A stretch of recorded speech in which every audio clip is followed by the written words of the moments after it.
Hello everyone, आज हम लोग करने जा रहे हैं exercise 11.11 of alcohol phenols and ethers. Question 11.11 में हमें पूछा गया है कि आप मैकेनिज्म दीजिए for the hydration of ethene जिससे हमें इथेनॉल मिल सके।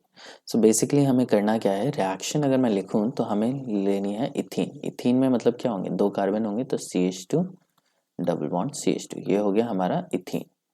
इथीन का हमें हाइड्रेशन करना है। हाइड्रेशन मतलब एडिशन ऑफ वाटर, H2 डालेंगे और जब भी ये रिएक्शन होती है ये होती है H पॉजिटिव में। ये H पॉजिटिव कहाँ से आता है, H2SO4 से आता है और हमें मिल जाता है CH3CH2OH विच इज इथेनॉल। अब ये जो हाइड्रेशन होती है ये होती है मार्कोनिकॉफ रूल से। इसके अकॉर्डिंग वाटर का जब भी एडिशन होता है तो इस तरीके से होता है कि हाइड्रोजन वहाँ जाता है जहाँ पे हाइड्रोजन पहले से ही ज़्यादा है और OH वहाँ चला जाता है जहाँ पे हाइड्रोजन कम है। लेकिन अगर मैं इथीन की बात करूँ तो दोनों ही कार्बन पे इक्वल अमाउंट ऑफ हाइड्रोजन्स हैं, तो कहीं किसी को भी कहीं भी लगा दो, इससे कोई फर्क नहीं पड़ेगा। प्रॉब्लम तब होगी जब हमारे पास अनसिमेट्रिकल एल्कीन होगा और जहाँ पे दोनों ही कार्बन पे इक्वल नंबर ऑफ हाइड्रोजन्स नहीं होंगे, तब आपको मार्कोनिकॉफ रूल लगाना है। हाइड्रोजन को वहीं लगा देंगे जहाँ पे हाइड्रोजन्स पहले से ही ज़्यादा है।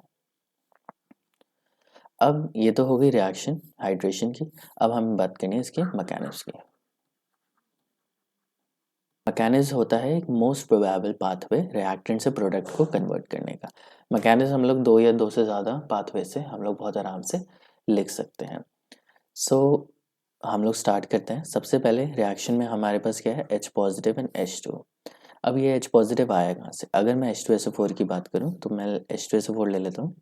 ये है हमारा H2SO4 और H2SO4 है ना, दो प्रोटॉन दे सकता है तो ये कन्वर्ट होता है H positive plus SO4 HSO4 negative में। H2SO4 being a very strong acid ये हमेशा डिसोसिएटेड फॉर्म में ही रहता है, तो हमें यहाँ से मिल गया H पॉजिटिव। अब ये जो H पॉजिटिव है ये बेयर प्रोटॉन है और बेयर प्रोटॉन स्टेबल होता नहीं है, तो ये H प्लस के साथ रिएक्ट करता है वाटर। अब O है तो नेगेटिव कहाँ जाएगा, पॉजिटिव पे जाएगा और ये बना लेगा हाइड्रोनियम आयन। इसको हम लोग बोलेंगे hydronium ion. Now this hydronium ion is responsible for the hydration. अब हम लोग रिएक्शन करते हैं तो सबसे पहले हमारे पास है ethene CH2 double bond CH2। अब ये रिएक्ट करता है हाइड्रोनियम आयन से और इस पे पॉजिटिव। अब होता क्या है कि ये डबल बॉन्ड है तो मतलब ये इलेक्ट्रॉन्स हैं, ये इलेक्ट्रॉन्स अटैक करते हैं हाइड्रोजन पे और हाइड्रोजन अपने इलेक्ट्रॉन्स देता है ऑक्सीजन पे। अब देखो यहाँ पे ना एक बहुत बड़ी कॉमन प्रॉब्लम होती है बच्चों के साथ कि मैं हमेशा सिखाता हूँ एक नेगेटिव हमेशा पॉजिटिव पे अटैक करता है, लेकिन पॉजिटिव किसके पास है, पॉजिटिव तो ऑक्सीजन है, तो बच्चे क्या करते हैं कि ऑक्सीजन के ऊपर अटैक कर देते हैं। लेकिन आपको हमेशा याद रखना होगा कि जब भी पॉजिटिव चार्ज नाइट्रोजन के ऊपर है, जब भी पॉजिटिव चार्ज ऑक्सीजन के ऊपर है या जब भी पॉजिटिव चार्ज हेलोजन के ऊपर है, तो इनके ऊपर खुद के ऊपर अटैक नहीं होता, इसके साथ वाले एटम पे होता है। तो इसी तरीके से डबल बॉन्ड को हम लोग हाइड्रोजन पर अटैक कराएंगे तो हमारा क्या प्रोडक्ट बनेगा, हमारा प्रोडक्ट बनेगा कार्बोकेटायन। तो ये हो गया CH2, यहाँ से डबल बॉन्ड था, ये CH2 यहाँ पे इसने हाइड्रोजन से ऐड हो गया। अब डबल बॉन्ड तो हट गया तो इस कार्बन के ऊपर आ गया पॉजिटिव चार्ज और यहाँ पे बच गया हमारे पास वाटर है H2O। अब ये बना है कार्बोकेटायन।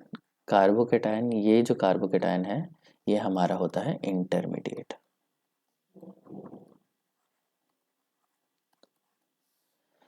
अब नेक्स्ट स्टेप क्या होगा कि रिएक्शन में नेगेटिव क्या है, हमारे पास पॉजिटिव तो ये दिख रहा है तो मतलब अटैक तो यही होना है, लेकिन अब हमारे पास रिएक्शन में नेगेटिव क्या है, नेगेटिव है ये, लेकिन ये ऐसे डायरेक्टली ऐड होता नहीं है, ऐड क्या होगा, वाटर ही ऐड होगा।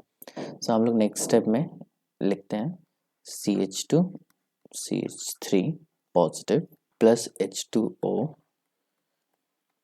अब लोन पेयर है, लोन पेयर मतलब नेगेटिव चार्ज है, तो ये जो इलेक्ट्रॉन्स हैं ये CH2 पे अटैक करेंगे और क्या बन जाएगा CH2OH पॉजिटिव और यहाँ पे CH3। अभी रिएक्शन पूरी नहीं हुई है क्योंकि अल्कोहल तो हमारा बना ही नहीं है। अब फिर से एक वाटर मॉलिक्यूल यहाँ पे अटैक करेगा,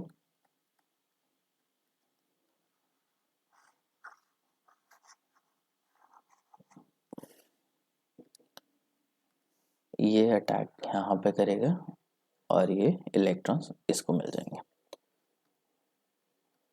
और हमें बन जाएगा CH2OH CH3, मतलब विच इज CH3 CH2OH, और प्लस मिलेगा H3O पॉजिटिव। अब यहाँ पे मैं 2-3 पॉइंट्स आपको क्लियर करना चाहूँगा। फर्स्ट ऑफ ऑल यहाँ पे H2SO4 का जो रोल होता है, इट एक्ट एज कैटलिस्ट। ठीक है, H2SO4 से क्या निकला है, H पॉजिटिव, तो H पॉजिटिव का काम भी क्या होता है, to act as a catalyst. तो यहाँ पे देखो H पॉजिटिव आपने लिया था जो वाटर के साथ H3O पॉजिटिव बनाया, ठीक है, तो रिएक्शन में H3O पॉजिटिव जनरेट हुआ और वही H3O पॉजिटिव रिएक्शन के लास्ट में भी वापस निकल के आ गया। तो मतलब H3O पॉजिटिव रिएक्शन में इन्वॉल्व तो हो रहा है लेकिन वो फाइनली बाद में भी निकल रहा है। तो कैटलिस्ट का काम क्या होता है कि रिएक्शन तो करवा देता है लेकिन रिएक्शन में यूज़ नहीं होता है, रिएक्शन में एंटर करेगा और प्रोडक्ट के टाइम पे वो बाहर निकल जाएगा। तो यहाँ पे H2SO4 H पॉजिटिव या फिर हम लोग H3O पॉजिटिव हाइड्रोनियम आयन, इन सब का काम क्या है, they are acting as a catalyst. H2SO4 से क्या है, H पॉजिटिव, और H पॉजिटिव से क्या बन गया, H3O पॉजिटिव। तो यहाँ पे H3O पॉजिटिव किसकी तरह एक्ट कर रहा है, it is acting as a catalyst. So overall हमें स्टेप्स क्या दिखाने हैं, अगर आप ये स्टेप नहीं दिखाना चाहो तो भी चलेगा। मेजरली स्टेप ये है कि हाइड्रोनियम आयन कैसे बना, फिर कैसे हाइड्रेशन हुआ, कैसे ये डबल बॉन्ड H पे अटैक करता है, और उसके बाद लास्ट में किस तरीके से वापस H3O पॉजिटिव जनरेट हो जाता है और हमें अल्कोहल मिल जाता है। सिर्फ ये 3 पॉइंट्स इंपॉर्टेंट हैं, इन तीनों पॉइंट्स को आप अच्छे से प्रैक्टिस करेंगे तो याद भी हो जाएगा। सबसे इम्पॉर्टेंट क्या है कि एरोज इंपॉर्टेंट है, मैकेनिज्म का सबसे इम्पॉर्टेंट पार्ट एरो ही होता है। अगर एरो मिसिंग है तो आपके मार्क्स कट जाएंगे। तो इसको आप 2-3 बार प्रैक्टिस करिएगा और ये याद हो जाएगा आपको।